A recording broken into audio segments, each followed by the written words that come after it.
शेवट हा राष्ट्रगीताने होणार आहे, त्यामुळे कुणीही उठायचं नाहीये। याचबरोबर संपूर्ण महाराष्ट्रामध्ये, महाराष्ट्राच्या विधान भवनामध्ये विकला असेल इमान तुम्ही, मी माझं इमान विकणार नाही म्हणून प्रसिद्ध असणारे आदरणीय आमदार बच्चू कडू साहेब यांना मी विनंती करतो की आपण आपलं मार्गदर्शन करावं। परिवर्तन महाशक्तीचा, परिवर्तन महाशक्तीचा। भारत मातेला विनम्र अभिवादन करतो। असं निश्चित नाही की मी शेवट बोललो म्हणजे मी नेता आहे किंवा मी मुख्य आहे। आमचा मुख्य गावात बसणारा आमचा शेतकरी आहे, दिव्यांग आहे, ती मायमाऊली आहे जिला अजूनही काही अपेक्षा आहे। ते एका जातीची नाही, एका धर्माची नाही, एका गावची नाही, ती कष्ट करणारी आमची ती माय भगिनी आहे। आणि म्हणून असं कोणीही अर्थ काढू नका। आपल्याला लढायचं असेल तर मित्र हो, 75 वर्षाच्या लुटीचा इतिहास सामान्यपर्यंत नेऊन जावं लागेल। कसे कसे तुमचे कोथळे बाहेर काढले काँग्रेस आणि भाजपवाल्यांना, त्यांचे कोथळे बाहेर करायसाठी ही महाशक्ती आहे। छत्रपतीनं प्रतापगडावर कोथळा काढला, आम्ही या निवडणुकीत काढू, बदला घेऊ। त्या सगळ्यांना ज्या कळावर भेटन त्या कळावर मारू। एक म्हणते लाडकी बहीण आणि दुसरा म्हणते एकनाथजी लाडके भाऊ झाले, देवेंद्रजी लाडके भाऊ झाले, अजितदादा म्हणते मी लाडका भाऊ आहे, पवार साहेब म्हणते आम्ही विरोधकातले भाऊ आहोत, उद्धव साहेब म्हणतात, तिकडे ते काँग्रेसवाले म्हणताय, आम्ही म्हणतोय सख्खे भाऊ आहोत, आम्ही तुमच्या पाठीशी उभे। महाशक्ती म्हणजे युक्ती, भक्ती आणि शक्ती। शक्ती ही सामान्य माणसांची, तिरंग्याची, युक्ती छत्रपतीची आणि भक्ती बाबासाहेब आंबेडकरांची, याची ही महाशक्ती आहे। मला असं वाटतं का काही लोक आरोप करतात आणि कार्यकर्ते फोन करतात आम्हाला का तुम्ही कशाला आता मधातच उभं केलं हे सगळं। म्हटलं मग काय करू, जा म्हणे आघाडीत, भाजपले पाळा म्हणे। म्हटलं पाळलं भाजपले आणि आणली आघाडी, त्यानं काय केलं ते तरी सांग। त्याच्याजवळ उत्तर सापडत नाही म्हणे, ते तसेच आहे, ते तसेच आहे। अरे 2004 मध्ये स्वामीनाथन आयोग स्थापित केला काँग्रेसनं, 2004 मध्ये, 6 मध्ये तो स्वीकारला म्हणजे अंमलबजावणी झाली। काँग्रेसनं स्वामीनाथन स्थापन केला, वामनरावजी असन आपले, तुम्हाला तर राजू शेट्टी आमचे, शंकरण्णा धोंडगे असेल। मग 6 पासून तर गेल्या 15 वर्षापर्यंत काँग्रेसच होती ना। एक शिफारस मान्य केली नाही, एक शिफारस। मोदी जी आले तो भाई और बहनों, किसान के भी अच्छे दिन आएंगे। विचारा अच्छे आले काय तर खड्ड्यात टाकलंय। हे म्हणत होते स्वामीनाथनची पूर्ण अंमलबजावणी करू, एक शिफारस मान्य केली नाही, एक शिफारस। तर नोकरीवाल्यांचा जर पहिला, दुसरा, तिसरा, चौथा, 5वा, 6वा, 7वा, 8वा वेतन आयोग जर मान्य होतं, स्वामीनाथन का होत नाही? सवाल आहे हे काँग्रेसवाल्यांना सवाल आहे आमचा, हा भाजपवाल्यांना सवाल आहे। तुम्ही जाती धर्माचे झेंडे घेऊन फिरा, आम्ही सेवेचा झेंडा घेऊन फिरतोय। तुम्ही हिरवा, निळा, पिवळा लोकांच्या डोक्यात घाला, आम्ही तिरंग्यासाठी मरणार आहोत, तिरंग्यासाठी जगणार आहोत। या नवीन विचारानं आम्हाला समोर जायचं आहे। मित्र, लढाई खऱ्या अर्थानं आमदारकीची नाही आहे, खासदारकीची लढाई नाही, मुख्यमंत्री आणि मंत्री बनण्याची लढाई नाही, ही लढाई आहे कार्यकर्ता बनण्याची, कार्यकर्त्या बनण्याची लढाई आहे। आज आपण पाहतोय का तुम्हाला न पैशानं कुठल्याही प्रकारचा एका कॉलवर तुम्ही इथं आलात। मला माहित आहे आम्ही सगळे सतरंजी उचलणारेच आहोत, ज्याच्यासाठी टाकली होती ना त्यांनी सतरंजी उचलणाऱ्या कार्यकर्त्याचं सगळं वाटोळ करून टाकलं। आता हा सतरंजी उचलणारा कार्यकर्ता नेत्याचं वाटोळ केल्याशिवाय राहणार नाही. अनेक गोष्टी सांगता येईल. राजांनी अतिशय चांगल्या पद्धतीनं ते तुमच्या समोर मांडलं. राजूजी शेट्टी आहे ज्यांच्यावर हजारो कित्येक शेकडो गुन्हे आहे. वामनराव चटपांचं भाषण आम्ही जेव्हा सभागृहात पाहायचं तेव्हा बऱ्याच गोष्टी मी वामनराव जोडून शिकलोय. आणि मग अशी सगळी कष्ट करणारी लोक एकत्र होत असेल तर मग काही लोक असं म्हणतात का ती आघाडी बिघडण्यासाठी हे सगळं करतंय. मला एक तुम्ही सांगा, दिल्लीचं सरकार केजरीवालनं आणलं का नाही आणलं? आणि केजरीवालनं जर विचार केला असता असे आरोप होईल आणि केजरीवाल उभेच नाही राहिले असते तर एक चांगला मुख्यमंत्री देशाला भेटला असता का? बिहारमध्ये तर तुम्ही तिसऱ्याच आघाडीसोबत बसले. ममता बॅनर्जी आहे. मी जर उभा राहिलो नसतो, कारण काँग्रेसचा एक उमेदवार तिकडे उभा होता आणि भाजपचा इकडे उभा होता, मी तिसराच होतो हो तिथे. मग असा विचार केला असता तर बच्चू कडू आमदारच झाला नसता. तिसरे म्हणजे सगळे खाणारे, तिसरे म्हणजे फक्त मतं घेणारे, तिसरे म्हणजे निवडून न येणारे असं जर वाटत असेल तर बच्चू कडू बगर पाठिंब्याचा फक्त जनतेच्या ताकदीवर 4 वेळेस निवडून आलाय. 4 वेळेस. तुमच्या सगळ्या जातीपाती धर्माचे गणित तोडून आम्ही निवडून आलोय. मित्र, ही लढाई खऱ्या अर्थानं आर्थिक विषमतेच्या विरोधात लढायची आहे. तुमच्या आमच्या समोर झेंड्याचं राजकारण दाखवलं जातं. अनेक जाती भिडवल्या जातं. अनेक धर्मात भिडवल्या जाणार आहे. यांची पॉलिसीच ते आहे. हा देश गरीब राहण्याचं कारणच ते आहे का आमच्या टोक्यात फक्त धर्म घातला आहे. धर्माशिवाय आम्हाला काही बोलताच येत नाही. अनेक नारे काढले, अनेक तरुणाई गुंतून टाकली. बाप मेला तरी बेहत्तर, पण नेता जिवंत राहिला पाहिजे. अशी जी हरामखोरी चालली आहे ना, त्याला गाळायचं आहे मातीत. तुम्ही आम्ही कोणाला तिकीट भेटन, कोण उभा राहीन, कोण कशा पद्धतीनं समोर येणार, कोणाला खुर्ची भेटली नाही भेटली हे डोक्यात ठेवणाऱ्या कार्यकर्त्याची लढाई नाहीये. हे वेळ पडली तर 2 पावलं मागं घेऊन महाशक्तीच्या माध्यमातून एक नवीन इतिहास निर्माण करण्यात माझं योगदान किती आहे हे कार्यकर्त्यांना डोक्यात घेतलं पाहिजे. तुम्ही सगळ्या पक्षातले कार्यकर्ते आहे. स्वाभिमानी असेल, स्वराज्य संघटना असेल, आमच्या वामनराव जी चटाबसन, आमचे शंकररावजी धोंडगे पाटील असेल, सगळे कार्यकर्ते आम्ही पाहतो इथे बसलेले असणार. आता ही सगळी व्यवस्था ज्यांनी केली त्यांची नावं घेतली नाही, त्यांचा सत्कार केला नाही, त्यांना मोठं बोलावलं नाही, असं अपेक्षा ठेवून चालणार नाही. माझं नाव आयुष्यात कधीच येणार नाही, पण मी मागं नाही हटणार ही भूमिका घ्यावं लागेल. आम्हाला भेटल्या नसत्या काय, आम्हाला युतीत एखाद 2, 3, 4, 5 सीटा भेटल्या असत्या, राजाभाऊ वगैरे, संभाजीराजांना सगळ्यांनाच व्यवस्था झाली असती मस्त. बायकार त्याच्याच पैसा त्याचाच व्यवस्था करून आम्ही आमदार डबल होता आलं असतं ना. काही मोठी गोष्ट नाही आहे. त्या व्यवस्थेमध्ये आम्ही जाऊ शकलो असतो. ही व्यवस्थेचा विषय थोडा आहे भाऊ, हा मुद्द्याचा विषय आहे. आता ही म्हातारी आम्हाला भेटली, माजी सैनिकांची पत्नी आहे. तर कार्यालयाचे पायपीट करता करता थकली, माजी सैनिक. असं प्रशासन, एका कलेक्टरवर 7.5 लाख रुपये खर्च होतं महिन्याचे. एका कलेक्टर, तो साला कलेक्टर ऑफिसमधून उठतच नाही. एवढी मस्ती आली प्रशासनाला. सामान्य माणसाच्या, काल आम्ही परभणीला गेलो, राजांनी फोन माझ्या हाती दिला. अहो घर वाहून गेले, 5 दिवस झाले, घराचा पंचनामा झाला नाही.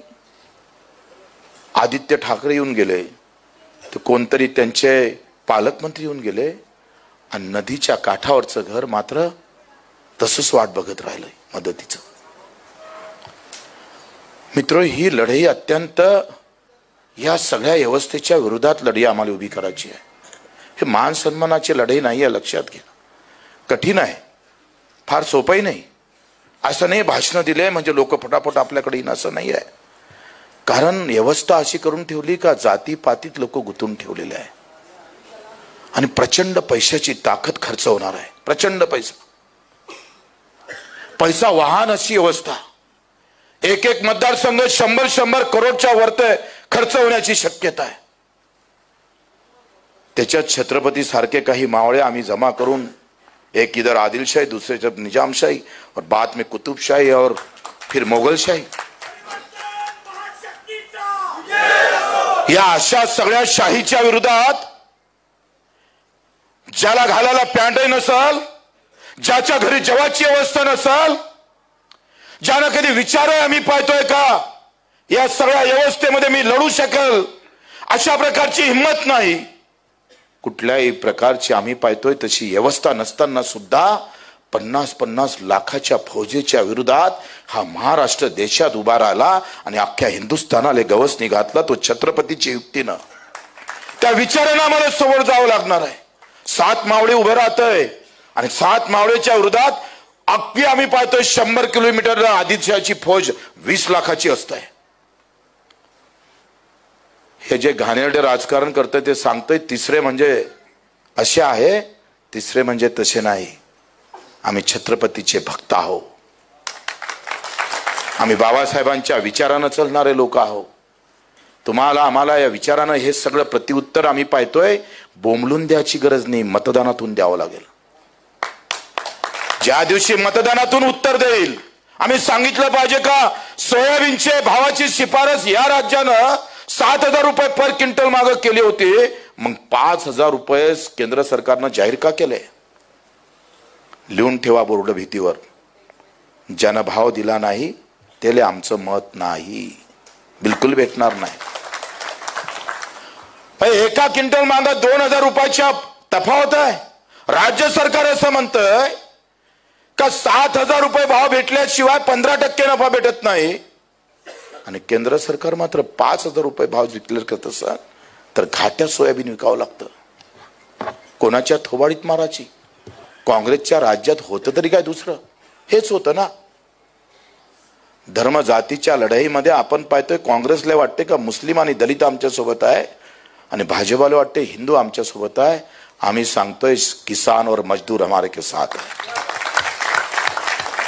आम्ही हे सगळी विषमतेची दरी जे जातीपाती धर्माची उभी केल्या जातं मित्र, त्याची ती दरी तोडून आर्थिकतेच्या विषमतेच्या लढाईच्या विरोधात तुम्हाला आम्हाला उभं राहायचं आहे मित्र. मीच्या विधानसभेमध्ये विचारत होतोय, अध्यक्षाच्या खुर्चीची किंमत 5 लाखाची आहे. आमदारावर खर्च होतं महिन्याचे 3.5 लाख आणि गरीबाचं घर जाहीर करतं 1.25 लाखाचं. लाज वाटत नाही? आराम करो. अरे 1.25 लाखात घर होते कसं? तो कंत्राटी काम करणारा आमचा जो कारखान्यात काम करतं त्याला 8,000 निपटून टाकतंय. 8,000 कामगाराचं घर चालू शकतं? ज्याचे अधिक कष्ट आहे तो इथं मरत आहे. मित्र, ही निवडणूक नाही, लढाई म्हणून स्वीकारावं लागणार आहे. अजूनही हॉस्पिटलमध्ये जाव तर मरताना लोक दिसतं. कोरोनाच्या काळात पायरीवर लोक मेले, पायरीवर. अंदर प्रवेश नव्हता. मंदिर आणि मस्जिदीच्या लढाईमध्ये अजूनही आमचे हॉस्पिटल दूर राहिलेले आहे. शिक्षण व्यवस्था ढासळून टाकलेली आहे. आम्ही पुन्हा धर्माच्या नावानं, जातीच्या नावानं पेटून उठणार आहोत. ती राजकारणी लोकांसाठी ही व्यवस्था फार सोपी आहे. झेंडा लागला म्हणजे मतं भेटते अशी व्यवस्था असेल तर काम करायची गरजच काय? काहीच गरज नाही काम करायची. कशाला आंदोलन करायचं? कशाला गुन्हे दाखल करून घ्यायचे? कशाला मरमर करायची? काल आम्ही 4.5 तास 5 तास आम्ही त्या धोधो पावसात भिजलो आणि तेव्हा कुठेतरी एक फोन आला की आम्ही 4 दिवसानं घोषणा करतोय. अरे ज्याला पाय नाही, हात नाही, डोळे नाही, त्याला चलता येत नाही, एका घरी 4 दिव्यांग बसले आहे.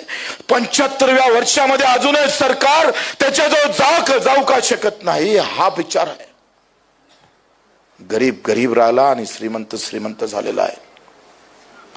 मित्र, मान सन्मानाचा विषय नाही. मले घेतलं काय, मले बोलावलं काय, माझं नाव पॉम्पलेट मध्ये लिहिलं काय, माझा फोटो इकडे काढला काय, तिकडे काढला काय, हा विषय आमचा नाही आहे. विषय बदलेची आग आहे डोक्यात. हम बदला लेंगे. मग 75व्या वर्षामध्ये काँग्रेसनं 200 रुपये महिना सुरू केला अपंगासाठी,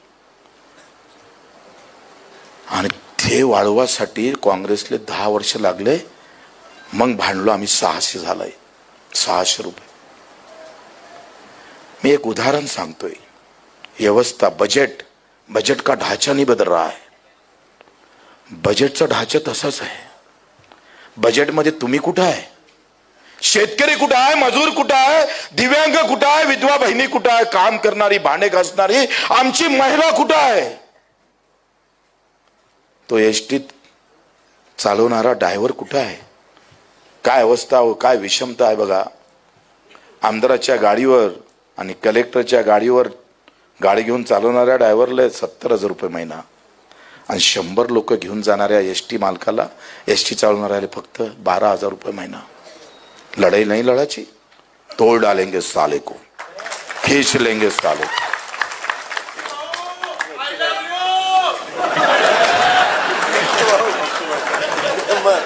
प्लीज, हा हसाचा विषय नाही आहे. योगायोगानं आम्ही सगळे एकत्र आलो. आम्ही एकत्र होऊन नाही चालत. तुम्ही कोणत्या गटाचे, कोणत्या पक्षाचे असं म्हणून जर याले लागले आणि माझ्या नेत्याचा सन्मान आणि मान झाला पाहिजे असं वाटत असेल तर हे शक्ती आताच थांबवली तरी चालेल. आमच्या डोक्यामध्ये जिच्या घरावर छप्पर नाही ना ते डोळ्यात ठेवा. आमच्या डोक्यामध्ये अजूनही त्या हॉस्पिटलमध्ये उपचार भेटत नाही ना तो रुग्ण डोक्यात ठेवा. ज्याला 2 पाय नाही तो चलत कसं असेल ते डोक्यात ठेवावं लागेल. त्याच्यासाठी लढावं लागेल. कपडे घालून आणि बॅनरवर फोटो लावून माणूस मोठा नाही होत. माणसाच्या हृदयात जाता आलं पाहिजे. लोकांच्या एकदा त्याच्या हृदयात झाले ना भाऊ तर फिर कोई नेताओं की जरूरत नहीं होती. आदमी बड़ा कर देता है लोगों को. आम्ही 1 रुपया 1 मत घेऊन उभे राहणारे लोक आहो. राजू शेट्टी जी असेल, आम्ही असेल, सगळे असेल. मित्र, आम्ही जेव्हा हा धिंगाणा त्या सभागृहामध्ये पाहतोय, त्या कॅबिनेट मध्ये जेव्हा पाहतोय तेव्हा असं वाटतंय, लोक म्हणते तुम्ही तर सत्तेत होते का केलं नाही. ही एकट्याची लढाई नाही, पण 182 शासन निर्णय काढले बच्चू कडून. 182 दिव्यांगांसाठी. अनाथाचं आरक्षणच नव्हतं महाराष्ट्रात.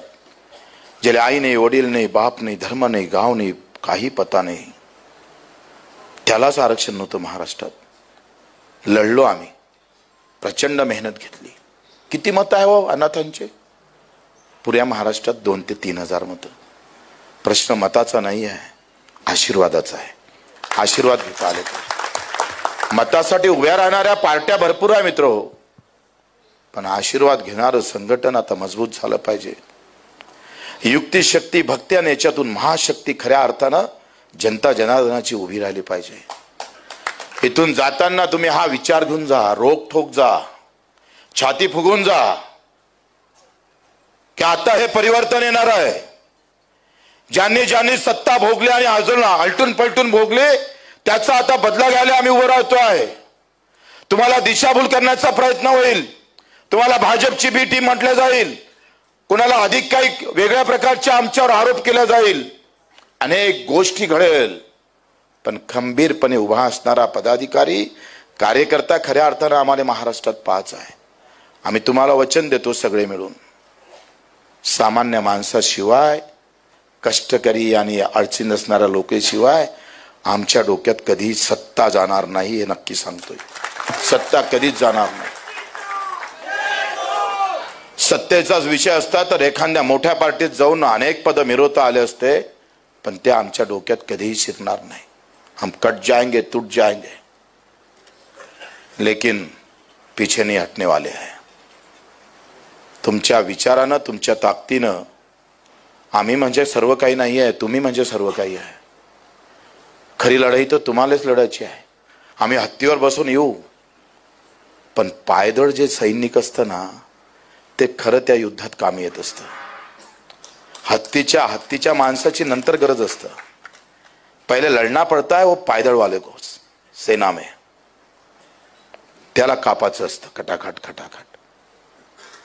आणि म्हणून तुमची लढाई, तुमचे जर जोश होश संपले आणि तुम्ही जर तिकीट साठी जर फक्त डोक्यात भूत घेऊन जर लढायला लागले तर मग आम्ही हत्तीवर बसून फायदा तरी काय.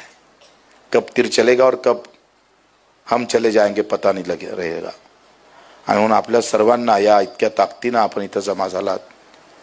आपण सर्वांचं म्हणून, एक कार्यकर्ता म्हणून, आपण सगळ्यांनी, आम्ही सुद्धा कार्यकर्ता म्हणून, सैनिक असेल अधिक कोणी असेल, जे जे काही शेवटचा घटक असेल, जो जो दुरावलेला आहे, खरा वंचित आहे पण कष्टकरी आहे, त्या लोकांना एक आशेचं किरण उभं राहिलं पाहिजे.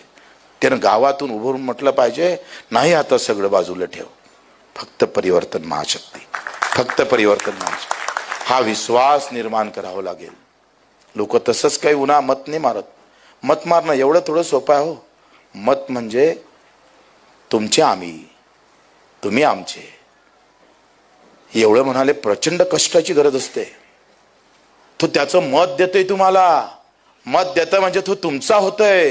होय, मी राजेंचा आहे, मी शेट्टी साहेबांचा आहे, मी वामनरावांचा आहे, हे मनासाठी प्रचंड कष्टाची गरज असतं. आणि ते कष्ट तुमच्या आमच्या सहित सगळेनं करायचं असते. आम्ही सुद्धा कुठल्याही आयुष्य आराम न करता प्रचंड धावावं लागेल. जे जे चांगले कार्यकर्ते आहे, मी नाही बजा, तुम्ही सांगितलं पाहिजे मी इथं नाही, माझी जरी दावेदारी असली पण मी निवडून नाही येऊ शकत, तुम्ही याला तिकीट द्या, मी यावेळेनं मागं राहील, अशा भूमिका घ्यावं लागणार आहे. त्याग करावं लागेल. दोन गोष्टी मान सन्मानाच्या बाजूनं ठेवावं लागेल. त्याच्याशिवाय हे लढाई शक्य नाही. कारण दोन्हीकडे प्रचंड पैसा आहे, दोन्हीकडे प्रचंड ताकद आहे. ती जाती धर्माची आहे. आपल्याला बगर जाती धर्मासही सोडून खऱ्या आम्ही पाहतोय राष्ट्रभक्त सैनिकांची खरी ताकद निर्माण करायची आहे. आणि म्हणून तुम्ही थोडे जरी डगमगले भाऊ तरी आमचं सगळ्यांचं वाटोळं व्हायला वेळ लागणार नाही. आपल्या सर्वांचं मी आभार मानतो, धन्यवाद देतोय. आणि ही लढाई आता खऱ्या अर्थानं संभाजीनगरच्या भूमीमधून आता प्रचंड वेगानं सुरू करू. वेळ कमी आहे पण आम्ही पाहतोय वाऱ्याच्या वेगानं आमचा कार्यकर्ता प्रत्येक या गावातून त्या गावातून घरापर्यंत वादळासारखा जाईल. आणि प्रचंड आम्ही पाहतोय ताकदीनं ही महाशक्ती येत्या काळात परिवर्तन केल्याशिवाय राहणार नाही असं सांगतोय. आणि हे दोन शब्द सांगतो. धन्यवाद बच्चूभाऊ. सर्वांना विनंती आहे जागेवर बसून घ्यावं. सर्वांना विनंती आहे जागेवर बसून घ्यावं. राष्ट्रगीत होणार.